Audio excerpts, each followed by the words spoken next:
Pete, where are you right now? Huh? Mom? Why are you texting me right now? I've got something I need to ask you. Do you have a second to chat? I'm a little bit busy right now, but what is it? Seems like you're not home right now. Where are you? Huh? Did you go to my place? I don't remember you ever saying you'd be making your way over. I came by to share some things I received as gifts, but when I rang the doorbell, no sound came from inside. I thought you might have gone out, or maybe even turned off the sound because you'd be going out for a while. Well, that's actually true. Right now, Mary and I are on a little getaway, just the two of us at a hot spring resort. We're even in the mixed bath right now. I see. A hot spring trip, huh? Yeah, we decided last minute that we'd take a trip together this weekend. Mary had been wanting to go to this particular hot spring inn, so I booked it. The mixed bathing was the selling point for me. Well, as long as you two are getting along, that's what matters. Yeah, but I should probably get going soon. We still need to get to the inn's souvenir shop before it closes. Is that okay? Yeah, that's fine. I'll even get you a little something as a souvenir. Oh, that's sweet of you, thank you. Now, before you go, there's just one more thing. What is it? Mary, she's been left in the bathtub at home, but she's still got a broken bone. What? She was forced into the bathroom, and when she slipped, she lost her balance and ended up falling into the tub. Of course, I'd already rescued her, and we've called an ambulance. She's been treated at the hospital and is staying there. It's not really an emergency that needs to be reported, since it doesn't seem too serious. Wait a second. It sounds like you're thinking I did something to her, but that's not the case. Mary's been with me the whole time. Huh? I made sure to lock up properly before leaving, and there's no way anyone else, let alone Mary, would be in the house. You think there's some doppelganger impersonating her?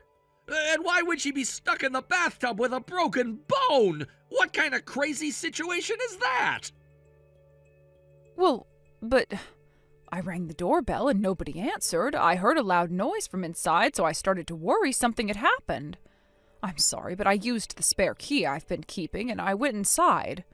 Wait, you have a spare key? Yes, we decided a while ago that we'd each keep a spare key to each other's places in case of emergencies. I'm pretty sure I mentioned it to you before. I don't remember that. Anyway, when I went inside and looked around, I checked the bathroom, and there was Mary, unconscious in the bathtub, still with water in it and a broken bone. No, wait. Wait, it's not that strange for us to leave a bathtub filled with water for a short trip like this. But again, I'm telling you, Mary is with me, and this is a picture we took before we got into the hot spring. The hotel staff took it for us. Wait, is that Mary? Oh, what is going on? Oh, wait just a second. Mary's saying she thinks that woman might be her twin sister. Her twin sister? Now that you mention it, I remember Mary talking about that when we visited for the marriage introduction. She said that her parents always favored her twin sister and that after graduating high school, she was practically kicked out of her parents' house. She hasn't been back to visit in almost 10 years. Ah, so it's kind of like they've been estranged then. I'm not sure why her twin sister would have been at our place, but if there really are two people who look that alike, then maybe Mary's the one getting confused. So you're saying the person in the hospital now might actually be her sister? Yeah, the twin's name is Bailey, I think. There's a chance Bailey is either mistaken about what happened or maybe even making up some story. Well, either way, I hate to ask, but you should cut your trip short and come home. This is your place, and I can't handle all this by myself. Got it. But I drove here, and both Mary and I had some drinks, so I can't drive back just yet. I'll have to wait until tomorrow morning when the alcohol wears off before we can leave. Well, I guess it's the only choice then. I understand.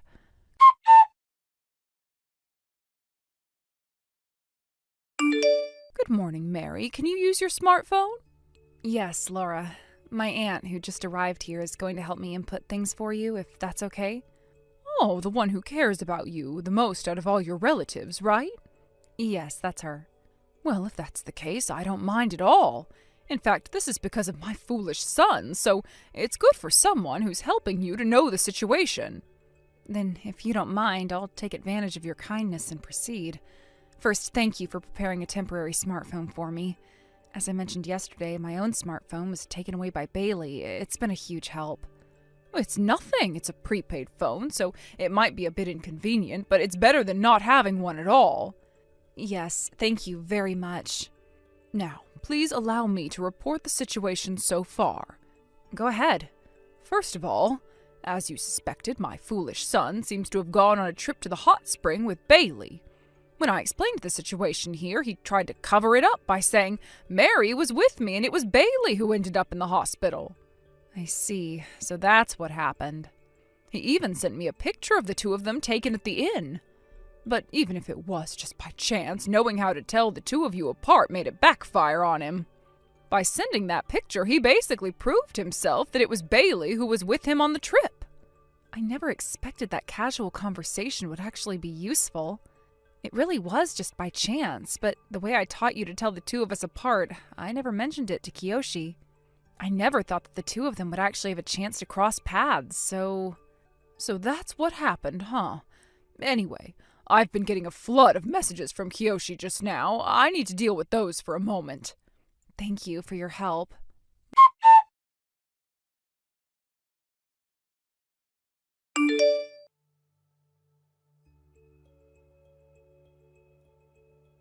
Mom! This is bad! What's wrong? Bailey was taken away! You've already made it back home, right?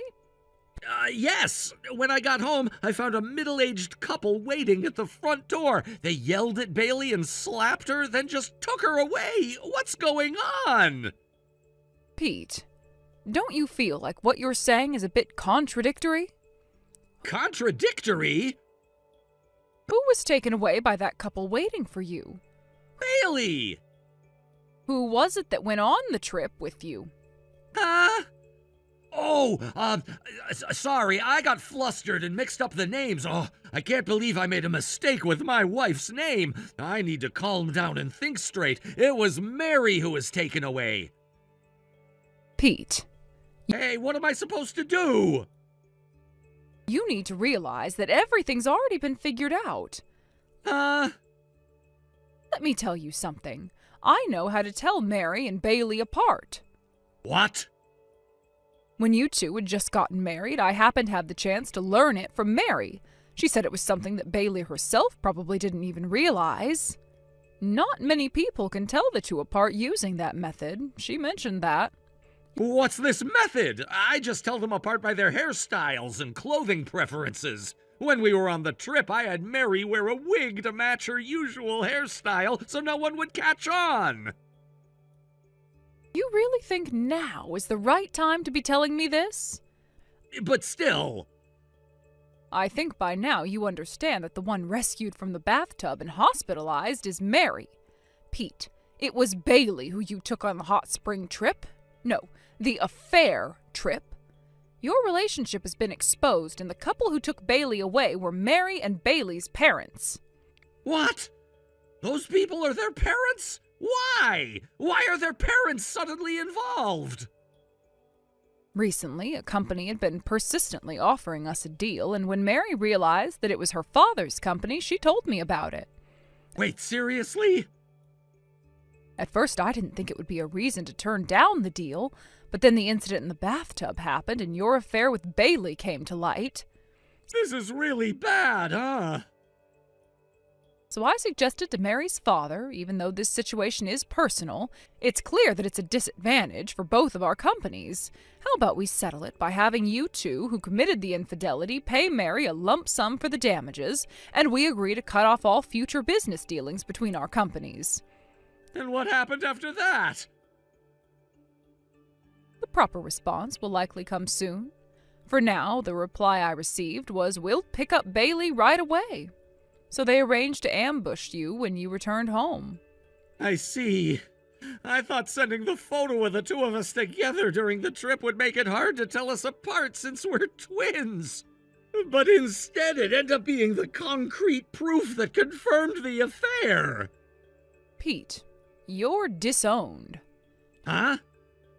Decide for yourself whether you stay at the company or not. What? I have no choice but to stay. I'm supposed to be the next president, after all. Huh? Did I ever say that? But my mom is the president. So? My grandfather was the first president, my dad was the second, and my mom's the third. When Dad passed away, I was still a student, so I was supposed to take over when I was old enough, right?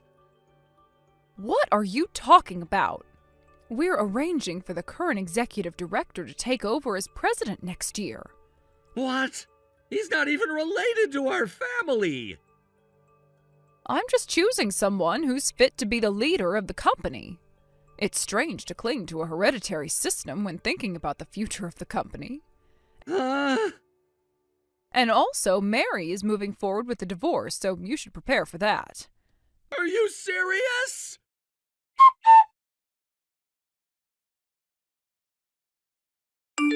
Mary, how are you feeling? I'm doing okay. It looks like I'll be able to leave the hospital in a few days. The doctors say that I'll still need crutches for a little while, but I should be able to get back to work by next month. I'm looking forward to returning to my routine, even if it's going to take some time to fully recover. That's such a relief to hear, but I want to remind you not to push yourself too hard. You've been through a lot recently, dealing with the divorce, the hospitalization, and everything else on top of that. It's understandable if you're feeling both physically and mentally exhausted. Well, you're right about that. I am tired, and things have been overwhelming at times. But I think the best thing for me right now is to get back to my normal life as quickly as possible. There's something comforting about getting back into the rhythm of daily routines, you know. I completely understand. Sometimes getting back to normal is the best thing for your recovery. Thank you so much for your concern, though. It means a lot to me that you're thinking of me. Oh, and speaking of things, there's something I should probably mention to you. What is it? It seems your father has been removed from his position as company president. Wait, really? That's unexpected. Yeah, it turns out that the business deal with us was a huge opportunity for the company, a make-or-break mission that would determine their future.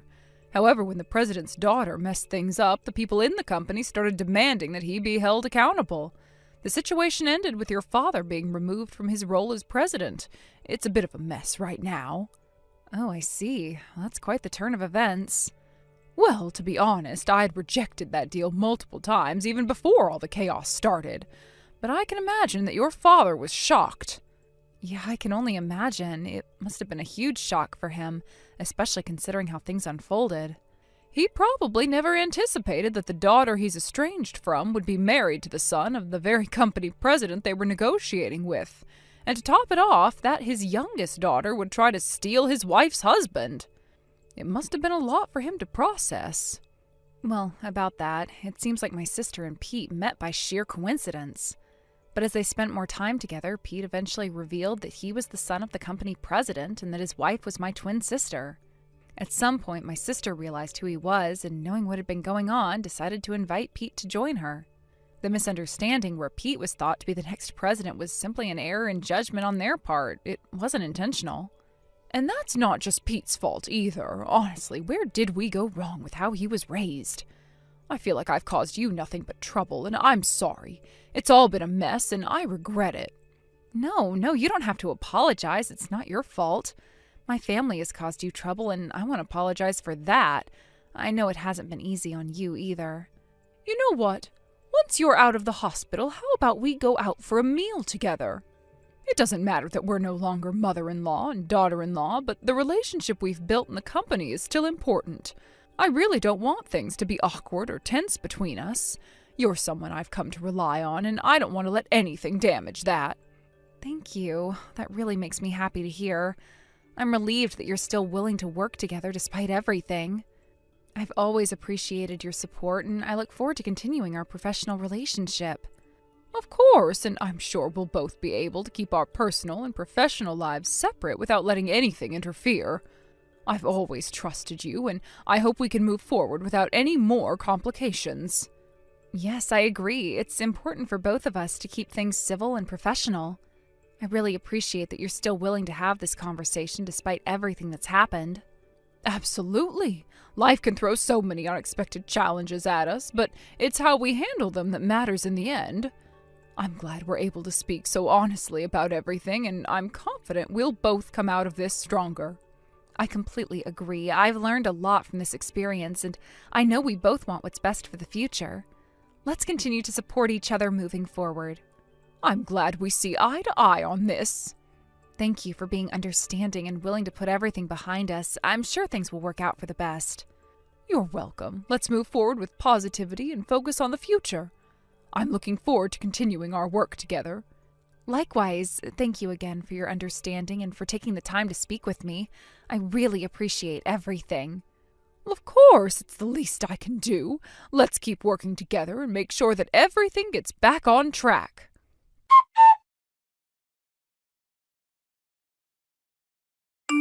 Bailey's situation was difficult. After her parents' divorce, the entire family was torn apart, and she found herself having to fend for herself. It was a challenging time for her, as the separation had left a deep mark on everyone involved. The emotional toll was immense, and without any other option, she had to face the harsh reality of being alone.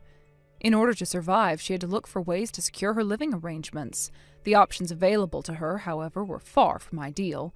She sought out married men, hoping to find some form of financial stability, something that could get her through each day. Her decisions, however, didn't come without consequences.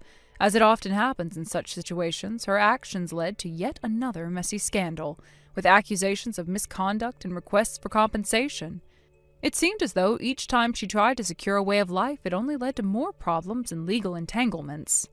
Now she found herself in a position where she had to rely on a job that required her to put her body to use in order to make ends meet. It wasn't a situation she had envisioned for herself, but it was the reality she faced.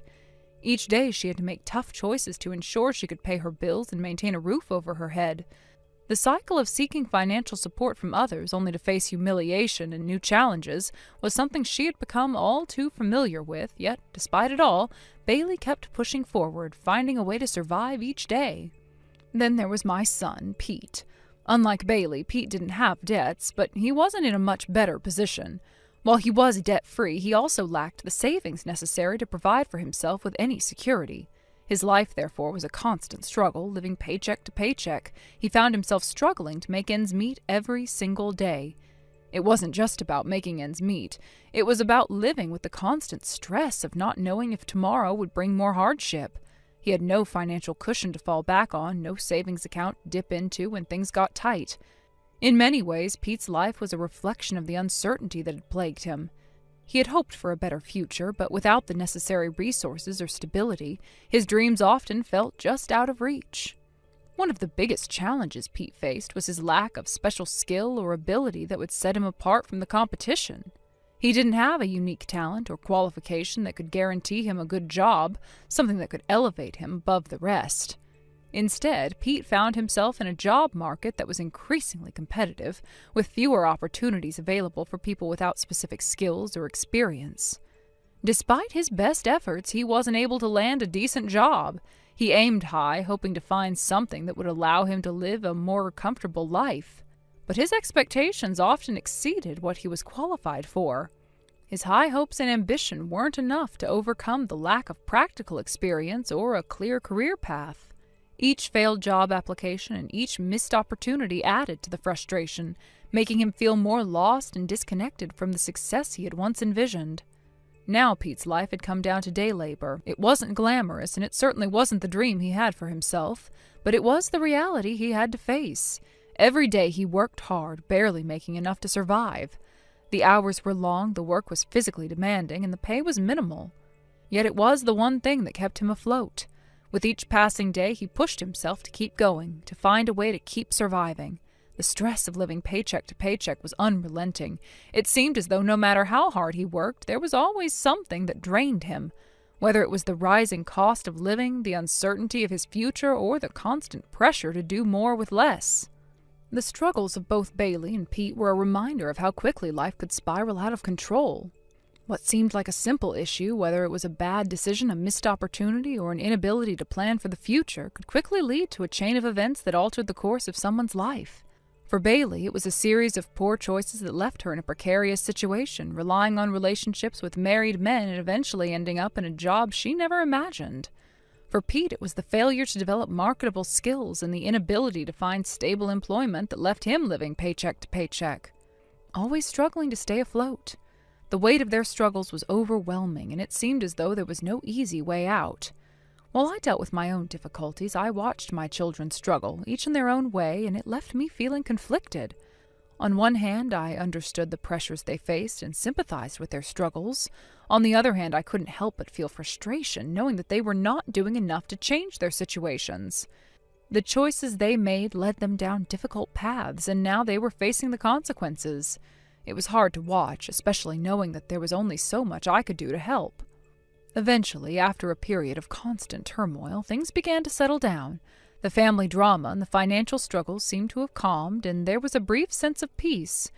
It was at this point that I made the decision to step down from my role as president of the company.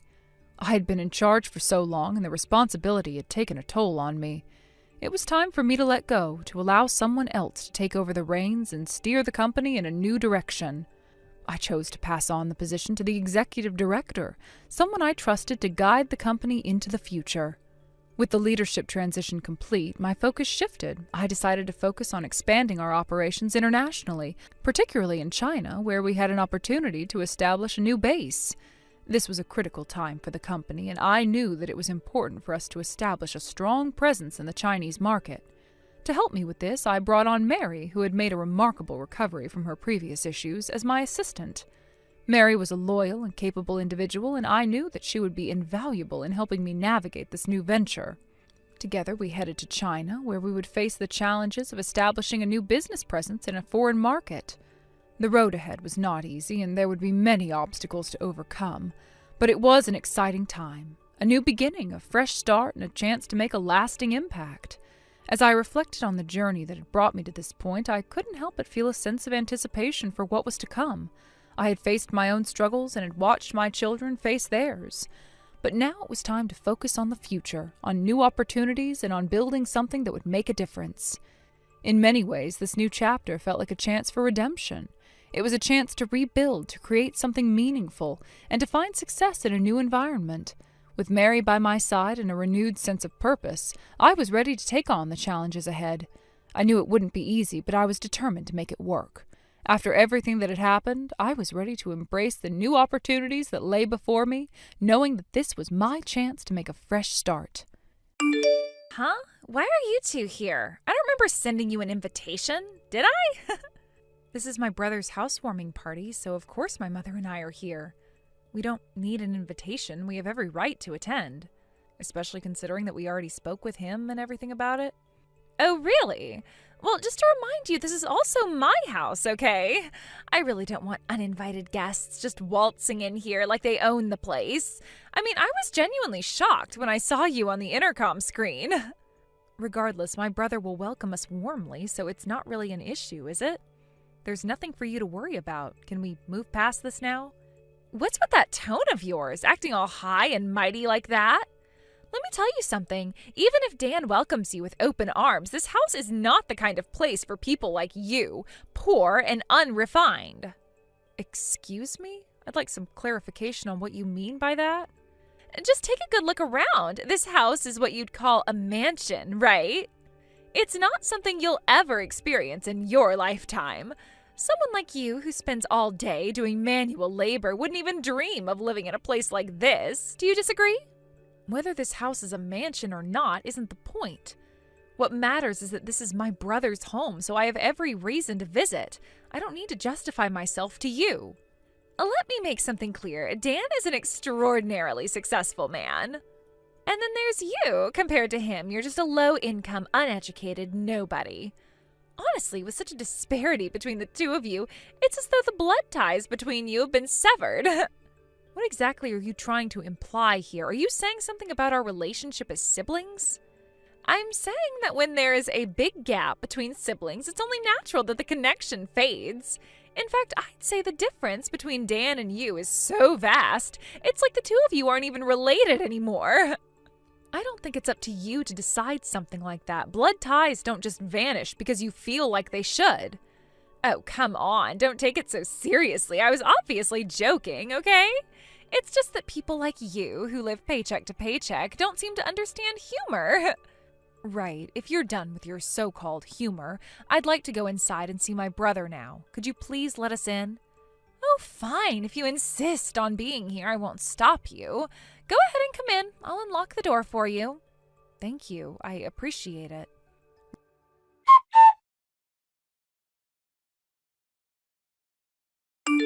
Winter, what exactly is the meaning of this? Huh? What do you mean? This is our housewarming party, of course. We've prepared a lovely feast. Oh, but unfortunately, we don't have seats for the two of you, so please feel free to use the balcony. I see. So this is how you've decided to treat us? By making such a petty gesture? Well, it can't be helped, can it? There really aren't any seats left. But you know, our house is a mansion, and even the balcony is stunningly beautiful. I think the winter night sky is breathtaking, and I highly recommend it. Oh, I'll lock the balcony door to help you focus on enjoying the view. That's fine. We'll just leave. Oh, is that so? Goodbye, then. And once you've realized your place, please don't bother coming here ever again. By the way, what exactly were you going to tell Dan about why we left? Oh, I'll just come up with some excuse. Dan is head over heels in love with me and trusts me completely, so no matter what nonsense you two might spout, he'll never believe a word of it. I have no intention of spouting anything. I'm sure to Dan you're a wonderful wife. It's not really my concern. Don't try to act tough just because you're bitter about the situation. It's honestly so pathetic. But whatever. Our house is far away from yours, so we're unlikely to ever cross paths again. Sorry for making you come all the way from the countryside for nothing. Oh, and make sure to tell that filthy, shabby-looking mother of yours the same. Excuse me? Don't tell me you don't understand what I said. Tell your filthy, obviously poor-looking mother the same thing. Take that comment back right now and I'll let it slide. Everything up until this point, I'll forget about it if you just retract that statement. Huh? What on earth are you suddenly saying? Why are you acting all high and mighty? Apologize and take back what you said. That's all it will take to resolve this. Why on earth would I apologize? Are you stupid? If I apologized to someone as lowly as you, my very soul would rot away. So you're refusing to apologize? Got it. Well then, don't say I didn't warn you.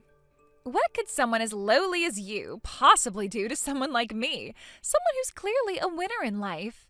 And while we're at it, why are you even talking to me so casually?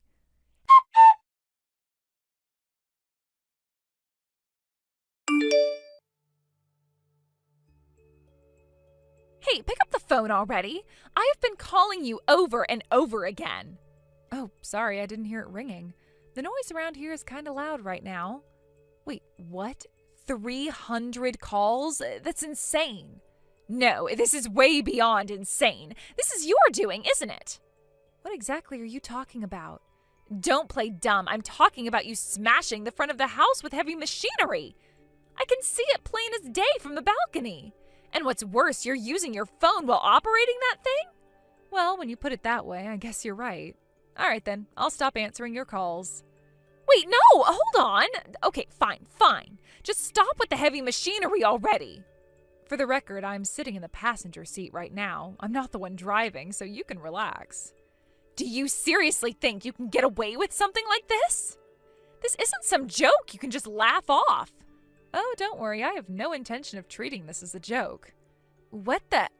I don't even know what to say to that. What the hell is wrong with you? You know what, forget it. Put your mother on the phone. I need to talk to her. You could at least call her mother-in-law since she's also your husband's mom.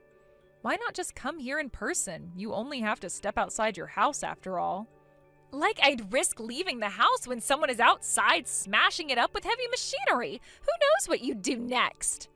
And if you manage to talk to her, then what exactly do you plan to accomplish? At the very least, I'd get a reasonable conversation, unlike this madness. You're absolutely insane driving straight into someone's property with a machine like that. So I'm the one who's insane, huh? Of course you are. How could anyone think otherwise? Wait a minute. That's it. I'm calling the police right now. Sure, go ahead. Call them all you want. Why are you so calm about this? If the police show up, you're definitely going to get arrested. And whoever's driving that machine will be too. If that's what you think, then why don't you go ahead and call them already? Oh, you bet I will. You're not going to get away with this, you criminals.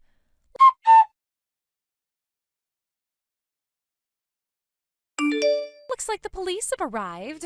Serves you right. I hope they slap handcuffs on you and drag you away. You better look forward to paying a hefty amount in damages and compensation.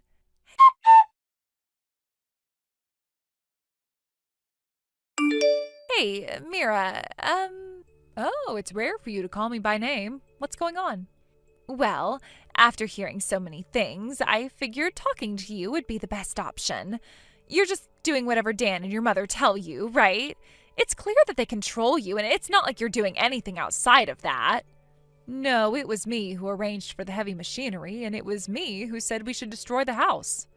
Dan has money, and he doesn't even want to look at this house anymore. He's finally come around to my way of thinking, so it's not just them pushing me. I didn't wait for anyone's permission. I took it into my hands and made sure we'd get the job done. I see. So you're just as crazy as everyone else. Fine. Let me talk to Dan then. He's not answering his phone. Maybe I can get him to listen to me and calm down. He's been avoiding me, and this whole situation is escalating way too far. Dan isn't in a state to talk right now. Honestly, it's not going to help to talk to him. He's not the one calling the shots here. So he's in shock, huh? He must be devastated after everything that happened with me. I get it. It's obvious from how he reacted before. I didn't think it would come to this, but now I see how deeply this has affected him. No, actually, he's jumping for joy as he watches the gate get torn down. He's thrilled, honestly. It's like a weight's been lifted off of him watching this house fall apart. It seems like he finds satisfaction in destroying something that was supposed to be perfect, something that he worked hard for. What? It seems like he gets some satisfaction from watching something that's newly built get destroyed. The whole thing just seems to be an outlet for him. Maybe it's a way of letting off steam after everything else that's been building up. Honestly, it's surprising, but also it's not the worst thing to happen right now. I see. So I've ended up marrying into a completely dysfunctional family. It's so messed up, all of this. Every single thing we're doing now is way beyond normal. It's so much worse than I ever imagined. How did I get myself into this mess? It wouldn't matter if it were us or anyone else. If you were involved with anyone, this is how it would turn out. This is the result of your own choices. If you had listened and stopped acting out of line, none of this would have happened. But here we are, and I'm not the one to blame. No way! I am the only one in the world experiencing this situation. And it's all your fault for starting this mess with the heavy machinery to destroy the house. You're the one who took it this far. You gave the order, and now everything is spiraling out of control. You have ruined everything. I was just thinking about walking into the house with a wooden sword and giving you a good beating. Would that have been better? You want a fight? You got one. I was so ready to take matters into my own hands before things got really out of hand. Wait, anyone who insults my mother, I don't plan on letting them walk away unharmed. You're not going to get away with this. If you think you can just do whatever you want and get away with it, think again. I've had enough. Wait, what? You're just joking, right? I am dead serious. But you know, my mom said the pain from a punch will fade in a few days, so it's boring. So I decided to destroy the thing you cared about most. You've been flaunting this house in front of us for so long, haven't you? It's the perfect way to hurt you. If you can't learn your lesson from this, then nothing else will get through to you. Your way of thinking is so messed up.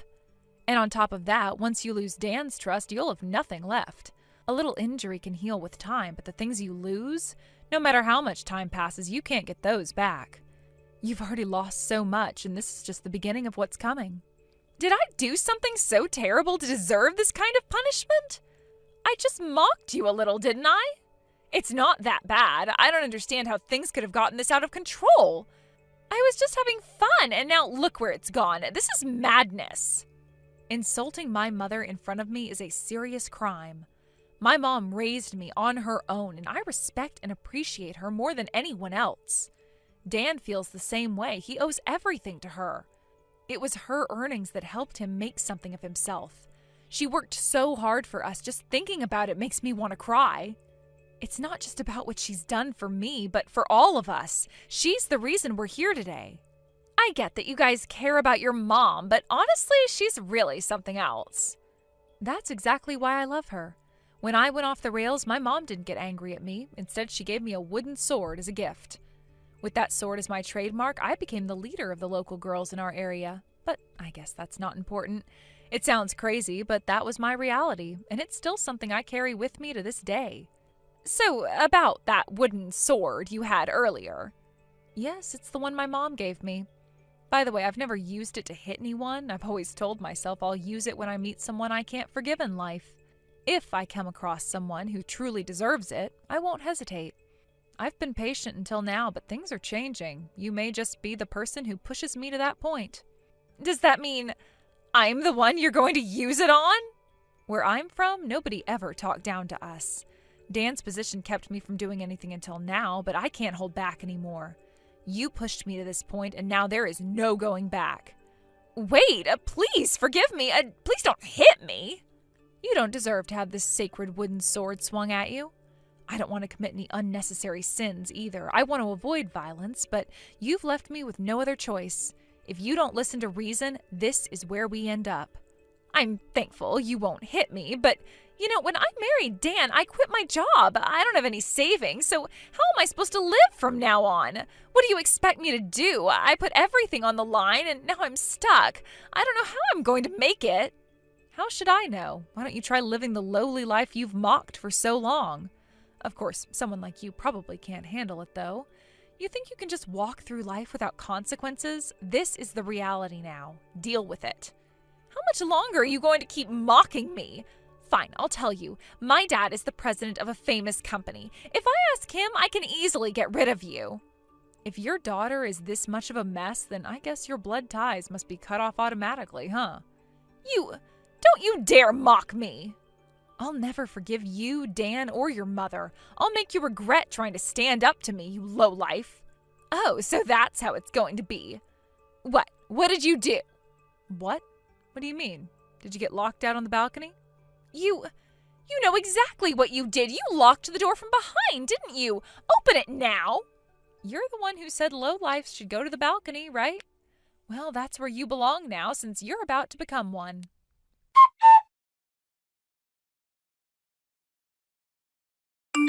During her marriage, Winter had embraced a life of success. She adorned herself with designer clothing, reveled in lavish vacations, and indulged in an extravagant lifestyle, all supported by Dan's financial resources. However, when the divorce severed her access to that wealth, the world began to unravel. She had no job, no personal savings, and no plan for sustaining the lifestyle she had grown accustomed to. Beyond losing her social status, Winter was burdened with a staggering amount of debt, millions of dollars that encompassed alimony, legal fees, and unpaid bills for her years of unchecked spending. It was a sobering reality check for someone who had built her identity on wealth and appearances. Desperate for a way out of her financial turmoil, Winter turned to her parents for support. Her father, the president of a prominent and successful corporation, had the means to help, but his response was far from sympathetic. A man of discipline with high expectations, he had always instilled the importance of independence and hard work in his children. Winter, however, had ignored those values, choosing to instead rely on her own relationships, particularly her marriage, for security. Her father was not just disappointed in her predicament, but was also angered by the recklessness that had led her there. Winter's father viewed her downfall as the accumulation of years of poor choices that contradicted the principles he lived by. He had built his fortune through diligence and integrity, and seeing his daughter squander her privileges and opportunity was a deep blow to his pride. Rather than offering financial assistance, he delivered harsh words of disappointment, forcing Winter to confront the consequences of her actions alone. The realization that her father's support was not forthcoming was devastating, leaving her with a sense of isolation and despair. With no safety net to catch her, Winter's fall from grace was swift and unforgiving. The social circles she once dominated no longer welcomed her, and the lavish lifestyle she had flaunted was now a distant memory. Her disappearance from the public eye was as dramatic as her rise had been. Friends speculated about her whereabouts, but the truth remained elusive. Was she hiding from the shame of her situation, or was she attempting to rebuild her life from scratch? The questions lingered, but Winter offered no answers.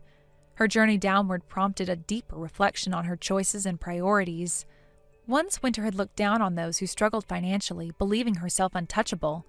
Now she found herself in the very position she had once mocked, powerless, vulnerable, and reliant on the goodwill of others. The shift in her circumstances raised poignant questions. Did she regret the decisions that led her here? Did she see the flaws in her reliance on superficial markers of success? Or did she cling to resentment, blaming others for her plight? The answers remained unclear, shrouded in the silence that surrounded her. In stark contrast, Dan's post-divorce journey took an entirely different trajectory. After enduring the public fallout of his infidelity and the subsequent legal battle, Dan chose to let go of the marital trappings that had defined his marriage to Winter. He sold the land they had once planned to use for the dream home, a grand mansion that symbolized their shared aspirations of wealth and status. For Dan, the divorce marked a turning point. He realized that the life he had built with Winter, one centered on appearances and excess, had brought him no real happiness.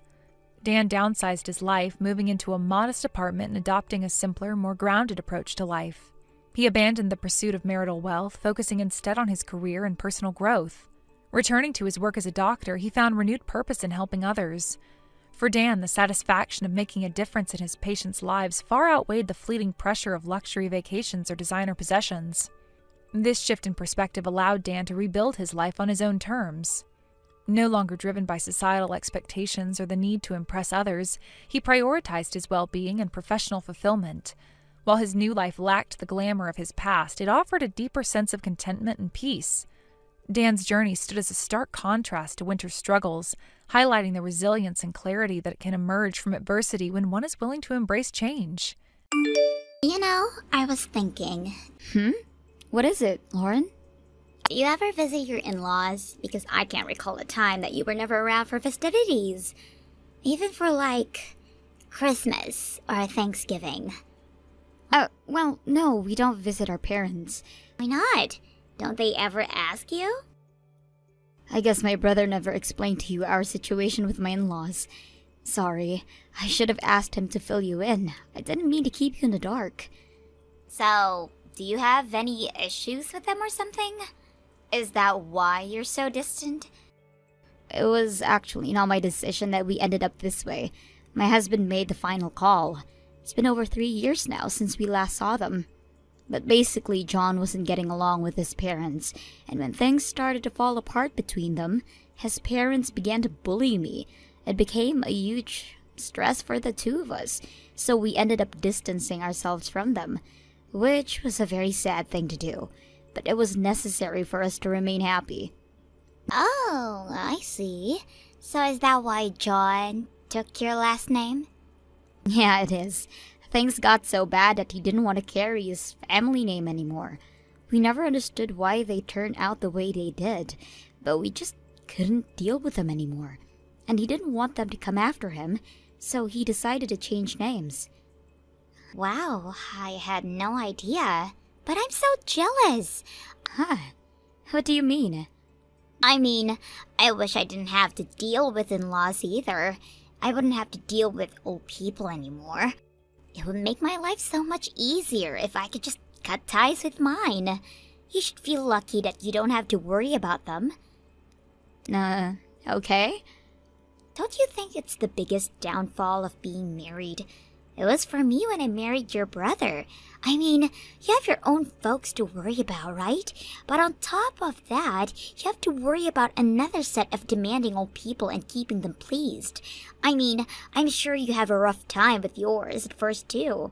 But look at you now, all worry-free. I envy you. I guess. I couldn't believe Ben when he said he wanted to live down the street from his parents when we literally married for 2 minutes before we moved here. I mean, I am glad we at least found a nice apartment, big enough and everything, but I would rather not have to deal with the in-laws. They are such a burden, you know. They're always calling me, asking for a ride, or helping them carry something. Lauren, dear, I think you are forgetting who I am. What do you mean? I mean that I am your husband's sister, which also means that your in-laws are actually my parents. Are you trying to tell me that they are being mean to you? In which case, I would help you in a heartbeat. But I don't think that this is the case right now, is it? I know they need a lot of help, but they try to keep their distance, at least when they don't need physical assistance. Oh, I don't know. It doesn't feel like they're trying hard enough. Well, I am sorry that you feel that way, but they are. Especially my mom. She hates to be dependent on you and Ben. Whatever. Listen, Lauren, I know your mind just slipped, but what you said about my parents earlier kind of hurt my feelings. So please be careful about what you say. It's never nice to hear someone talk badly about their family. I'm sure you understand. I was just making a general comment. You don't have to be so harsh, Alicia. I'm being harsh? I'm sure that you would feel annoyed if I said anything bad about the people you cared about. And for the record, the reason why you moved close to my parents was because you two couldn't afford to live in the city anymore, was it not? My parents offered to help you two pay rent for that apartment, in exchange that you guys helped them to get around because they both have bad knees now. And yet, as far as I understand, it is my mom helping you with all the chores around your apartment when you are busy job hunting. I'm sorry to say, but I don't think that you are in the position to complain. You should be grateful for the help that you've been receiving. Well, I guess. But I didn't start this conversation to get scolded by you. I was just making small talk. I get it. And I can't control how you feel about my parents. But you should at least be careful who you spill those feelings to. There's no need to hurt people like that. Sure, Alicia. You're so right. I should have known better than to try and have a real conversation with you. What the heck does that mean? Hello? Lauren?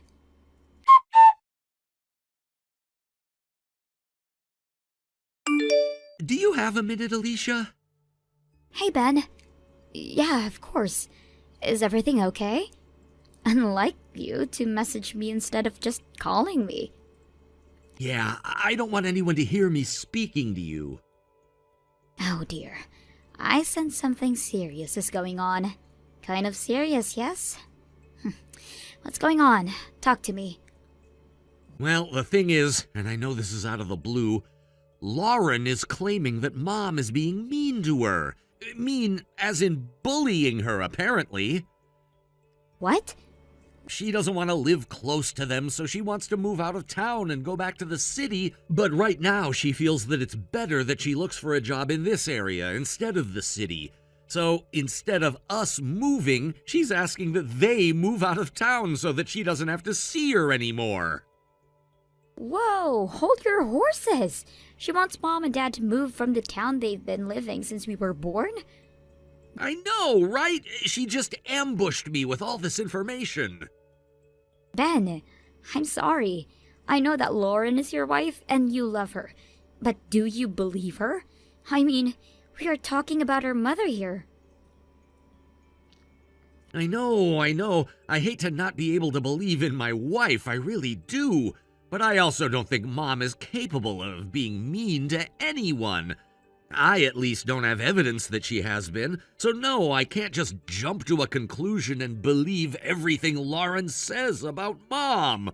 I think I'm gonna have to speak to the both of them before I decide on anything. Okay, I'm glad to hear that you at least trust Mom too. You certainly should clarify the situation with the two for sure. What I need your advice on is what to ask Mom, though. I mean, I can't just go up to her and ask, "Have you been bullying my wife?" She'd be so upset if I ever asked her like that. But then again, how the hell do I even bring out a topic like that to her?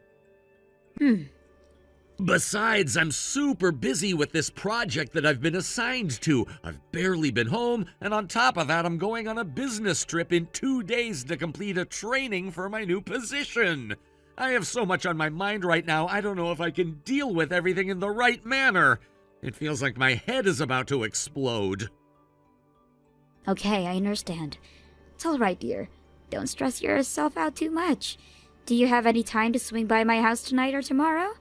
It'll be a super quick stop, I promise. I guess I could tonight, but why? I'm gonna give you my secret weapon, brother. Come see me tonight when you can. I'm always up late anyway, so no rush. Okay, I'll call you again when I'm ready to leave work. Sure, I'll be here.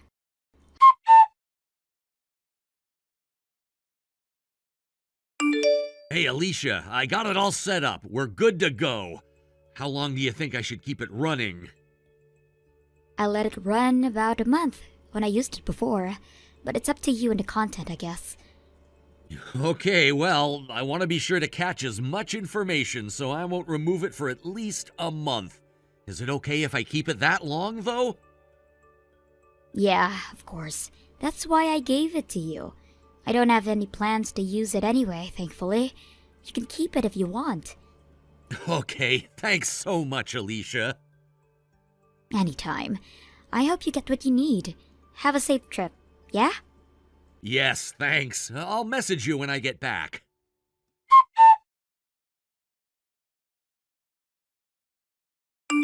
Hey, Alicia. I have a question. Hi, Lauren. What's up? Your condo, it has 3 bedrooms, right? Yeah, it is. Why do you ask? Whose name is it under? That's a weird question. It's under my husband's. Why are you asking me this? Are you interested in buying a condo? I see. A 3-bedroom for the 2 of you. So you've got plenty of space. Okay, got it. Thanks. What? Lauren, what do you need to know? Hello?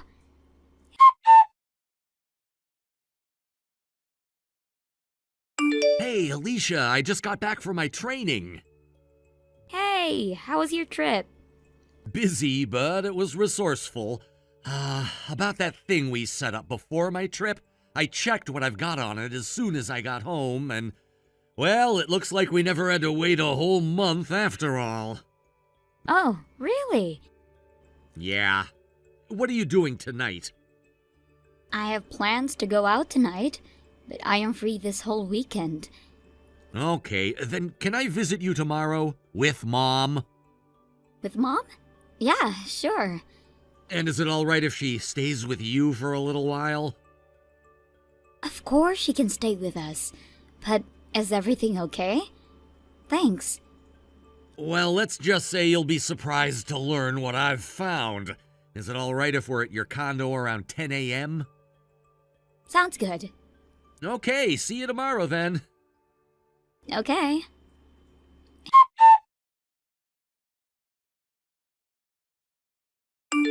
Hey, thanks for earlier, sis, and thanks for taking Mom in. I just wanted her to feel safe, you know? Hey, of course. You are doing the right thing. Don't you worry about anything here. She'll be in good hands. Are you back home now? No, I couldn't go home. I mean, I will go eventually, but I just needed some time to think about everything, so I stopped by my office. No one's here on the weekends, so it's nice and quiet. I understand. This is all very difficult to take in. I can't believe what we saw earlier. I know. But hey, I'm glad you gave me that surveillance camera to record what went on in my house, or else things could have gotten worse. I never imagined that my own wife could be so awful to my mother. I mean, it was pretty bad. I know. Who would have thought that a grown woman would lie like that? She is being bullied, when in reality she is the one bullying. And that message between you and Lauren that you showed me about her complaining that our parents are so demanding, or how she doesn't want them around, that was also quite shocking for me. But it helps me understand the kind of person she is, so I'm glad you showed me. Yeah, I'm really sorry I had to show them to you. But after seeing that footage, it doesn't make sense to keep it from you. What did you think about them anyway? I mean, I think you're totally right. For some reason, Lauren considers in-laws to be enemies, and whatever the reason may be, it's probably why she began to bully Mom in the first place. And that short conversation about the size of your condo, it's as if she's considering where to place Mom. Yeah, that was totally random, but it makes sense now. Oh, speak of the devil. Lauren is messaging me now. I wonder what this is about. I'm going to see what she is up to. Wow, how timely of her. Okay, well, let me know when you're done exchanging messages with her. I have a few things I'd like to say as well. Got you. I'll keep you posted.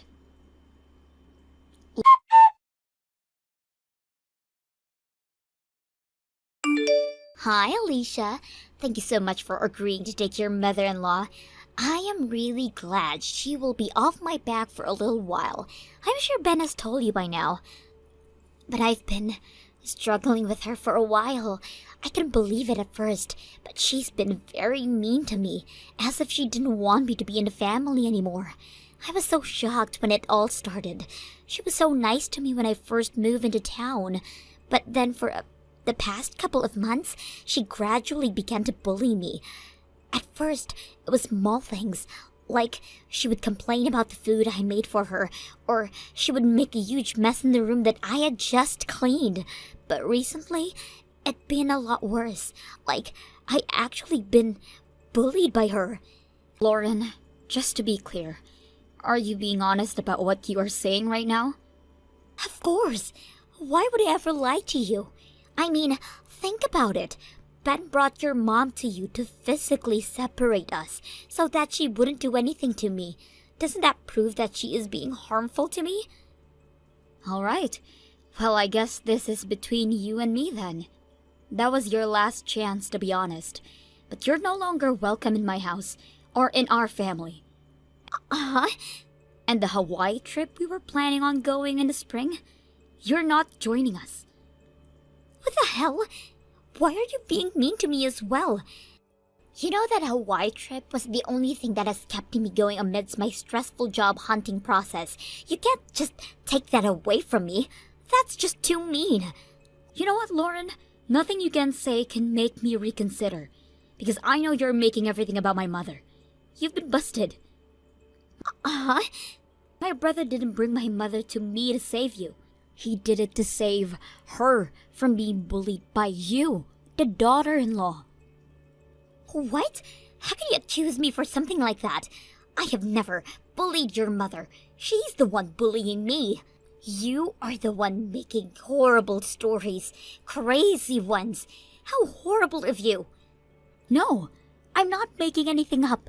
In fact, I can prove it. Excuse me? I know everything, Lauren. I know that the true story is that you invite my mother to dinner just so you can mess with her food. Or that you pretend like she trashes your house, but it's only that you have never cleaned it in the first place. I also know that you call her names every time she is near you. You take advantage of her helping you with chores, and you return it with betrayal. None of us will ever believe anything you say. How the hell did you know all of this? Because we set up a surveillance camera in your apartment. What? A camera? Just to be clear, there is nothing illegal to set up a camera in the house for security purposes. But you invaded my privacy. That is totally unfair. Unfair? You tried to set my mother up for bullying you. Tells me that I am being unfair? Don't make me laugh. Anyway, you're no longer a part of this family as of now. I'm sure Ben was planning on telling you later, but I will just tell you now.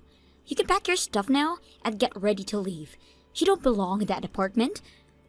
What? Alicia, just because you are my sister-in-law doesn't give you the right to tell me what to do. Whether I leave or not is up to Ben and I. Actually, I do have a say in this, because I own your apartment. What? No, you are not. Yeah, I am. I bought it 3 years ago. No, it can't be. I heard this apartment belongs to someone's uncle. Yeah, it used to be owned by my mother's uncle, but I bought it from him when he let it go. Huh? You know how I run my own business, right? Well, I had initially intended to use that apartment as my office, but then my business quickly turned into something bigger than I had anticipated. So I didn't stay there long, and instead got a bigger, proper office in the city. I was getting prepared to have the apartment renovated, but then my mother asked if you two could live there. How the hell did I not know that? Probably because you never were interested, therefore wasn't listening. How would I know what you do and don't? Well, you just can't kick me out. You have no reason to. I don't need a reason to kick you out, silly. I am the owner. I have the say in who lives there and who don't.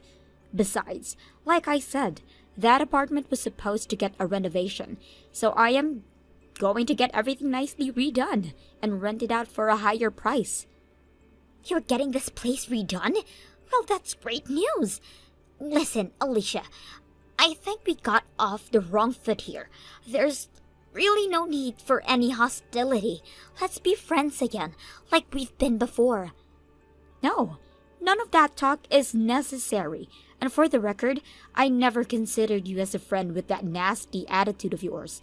Anyway, I have been asked to let Ben know when I am done talking to you, so I am going to let him have his turn now. Good luck talking to him. I'm sure he has a lot to say to you. Bye. Wait, Alicia! Hello? Hey, it's alright. You don't have to hassle yourself to kick me out. I will just call your mom right now and apologize. I'm sure every misunderstanding will be solved by then. What? No! Keep her out of this. Lauren!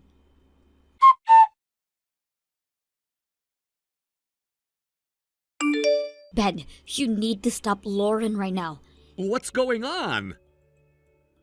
She is frantically calling Mom, and she is trying to apologize to get herself out of trouble. Mom is terrified, so I turned off the device just now. But she can't have it turned off forever.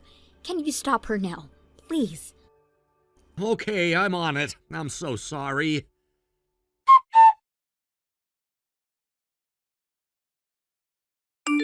Hey, Lauren, you will stop what you are doing now! Leave my mother alone!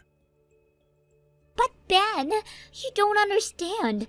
They are trying to break us up. If I don't apologize to your mother, your sister is going to kick me out. You don't want that, do you, baby? Oh yeah, I am totally fine with us breaking up. In fact, my heart has been set on getting a divorce for a few days now. Huh? Why? What do you mean, why? Alicia already gave you a rundown of things, hasn't she? You know I know what you've been doing. Come on, baby. You know, it's not something to get a divorce over. I think everybody's just being a little dramatic. Your mother and I were just being girls. You know, we were just having bad moments. But it's gonna be okay. No, don't give me that crap, Lauren. Why don't you show your true self to me? Tell me what you told my sister, or shall I remind you? I don't know what you are talking about. You don't want to waste any time maintaining a relationship with your in-laws, right? You told Alicia that you wish you didn't have to deal with them. Oh, that was just me whining a little. Didn't mean anything. I swear. It's a little too late to swear on anything, but you should be happy since you're getting what you wanted. I can't believe Alicia told you. She is such a snitch. That was a private conversation between the two of us. She wasn't going to tell me because she was hoping you'd be smarter than to treat my parents disrespectfully. But then she found out that you were being harmful to my mother, and on top of that, you actually had the nerve to make up a fake story that she was bullying you. Alicia showed me the conversation between you and her because she was furious that you degrade our innocent mother. Ben, sweetheart, it's not what you think. I wasn't trying to degrade your mother. Stop lying to me for once! Tell me the truth. You thought it would make your life easier if you were able to cut ties with my parents, right? You didn't want them taking any moment of your precious life, so you tried to cut them out of the picture. Isn't that the truth? Well, I'll tell you what you can do to make that happen. Just divorce me. You get what you want that way, right? No, Ben, there's no point if you're out of the picture too. I only wanted it to be the two of us. Why the hell would I end things with my parents who I have a great relationship with? Well, Alicia told me about her in-laws and I just thought I could make it happen on my end too. You are crazy. Don't you see that we're not in the same shoes at all? They actually had real issues. No one was faking or making up stories. Of course it's not gonna work. Ben, I'm sorry. I wasn't thinking straight. I'm really sorry. No, it's over. I can never trust you again. I already gave your parents a call. They know what you've done, and they are so furious. They should be on their way to pick you up now, so start packing. Wait, what? You called my parents? Yeah, because I know you won't leave on your own, will you? I'm not gonna hassle myself to drag you out of the house, so who else would, other than your parents? Ben, seriously, none of this is necessary. I told you that I am sorry. Please pick up. Just give me a chance to talk to you, please. I don't want a divorce. Ben? Ben!